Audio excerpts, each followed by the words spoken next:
Nakaranas din ng bagsik ng bagyong Enteng kahapon ang ilang bahagi ng probinsya ng Aurora.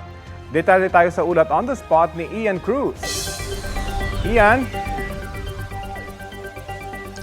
Yes, Rafi, sa mga sandaling ito ay narito tayo sa isa sa mga maisan dito sa Kasiguran Aurora at nakakalungkot nga, Rafi, nakikita natin na nakadapa na lahat itong mga pananim ng mga magsasaka. Yan si Mang Romel at Mang Renet na tinitingnan pa kung may maisasalba sila, pero ang sabi nga nila mahihirapan na silang maisalba itong mga dumapang mga mais dito. Ilan lamang yan, Rafi, sa mga dinanas ng Aurora sa naganap nga na pagdaan ng bagyo dito sa kanila.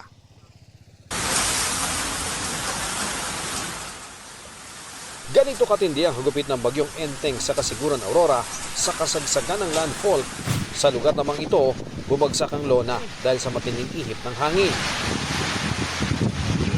Nang tumama nga sa kalupaan, sakop ng Kasiguran Aurora ang bagyong Enteng, lumikha ng malalaking alon.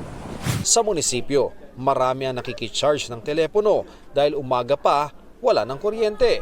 Yung sobrang lakas po siguro ng hangin, tsaka yung ulan po, nagsanit parang mag-ipo-ipo po yung ulan, nag-brown out po. Tsaka kailangan may communication sa mga kapatid para malaman nila yung sitwasyon po dito. Bukod sa kasiguran, wala ring kuryente ang katabing bayan ng Dilasag.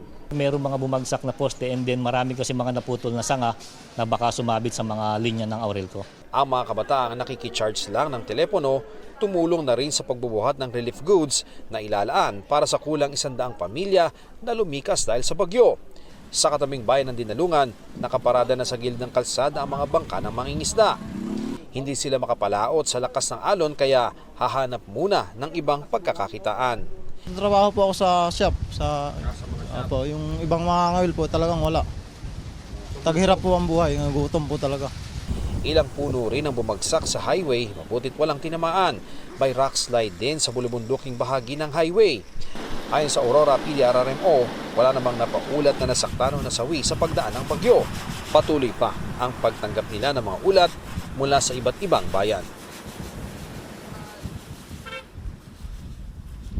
Yes, Rafi, itong mga magsasaka na naririto ngayon ay umaasa ng tulong mula sa ating pamahalaan, partikular na sa Department of Agriculture. Ang hiling nila ay binhi at abono para kahit papaano ay makabangon daw sila sa epekto ng bagyo. Balik sa iyo, Rafi. Maraming salamat at ingat, Ian Cruz.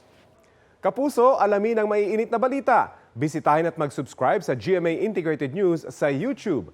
Sa mga kapuso abroad, samahan nyo kami sa GMA Pinoy TV at sa www.gmanews.tv.